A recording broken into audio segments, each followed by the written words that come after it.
ಕರ್ನಾಟಕ ರಾಜ್ಯ ಕಂಡ ಅಪರೂಪದ ರಾಜಕಾರಣಿ, ಈ ನಾಡಿನ ಮಾಜಿ ಮುಖ್ಯಮಂತ್ರಿಗಳು, ವಿದೇಶಾಂಗ ಸಚಿವರಾಗಿ ಭಾಳ ಒಳ್ಳೆಯ ಕೆಲಸವನ್ನು ಮಾಡಿದಂಥವರು, ಮಹಾರಾಷ್ಟ್ರದ ರಾಜ್ಯಪಾಲರಾಗಿ ಕೆಲಸವನ್ನು ಮಾಡಿದಂಥವರು, ಕರ್ನಾಟಕ ರಾಜ್ಯದಲ್ಲಿ ಅನೇಕಾರು ಹುದ್ದೆಗಳನ್ನು ಉಪಮುಖ್ಯಮಂತ್ರಿಯಾಗಿ, ಮುಖ್ಯಮಂತ್ರಿಯಾಗಿ, ಮಂತ್ರಿಗಳಾಗಿ ಸುಮಾರು 5 ದಶಕಗಳ ಕಾಲ ರಾಜಕಾರಣ ಮಾಡಿರ್ತಂಥ ಅಜಾತ ಶತ್ರು, ನಾಡು ಕಂಡ ಅಪರೂಪದ ರಾಜಕಾರಣಿ ಇವತ್ತು ನಮ್ಮ ಮುಂದೆ ಇಲ್ಲ. ಇವತ್ತು ಎಲ್ಲ ರಾಜಕಾರಣಿಗಳಿಗೆ ಆದರ್ಶವಾಗಿದ್ದಂಥವರು, ಅವರ ಆದರ್ಶವನ್ನು ಇವತ್ತು ನಾಡಿನ ರಾಜಕಾರಣಿಗಳಿರ್ಬೋದು ಎಲ್ಲರೂ ಸಹ ಪಾಲಿಸಲೇಬೇಕು.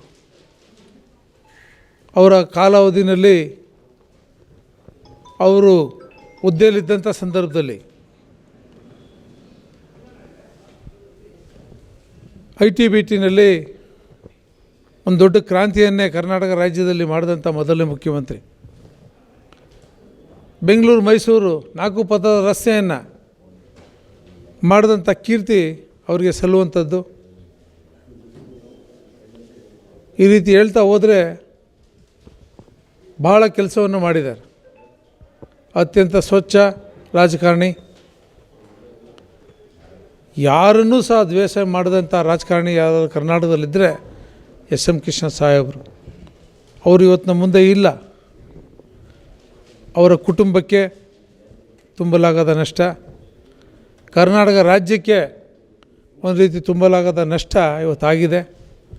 ಆ ದುಃಖವನ್ನು ಭರಿಸುವಂಥ ಶಕ್ತಿಯನ್ನು ಅಧಿದೇವತೆ ಚಾಮುಂಡೇಶ್ವರಿ ಅವರ ಕುಟುಂಬಕ್ಕೆ ಕೊಡಲಿ ಅಂತೇಳಿ ಈ ಸಂದರ್ಭದಲ್ಲಿ ಹೇಳಕ್ಕೆ ಇಚ್ಛೆಪಡ್ತೀನಿ.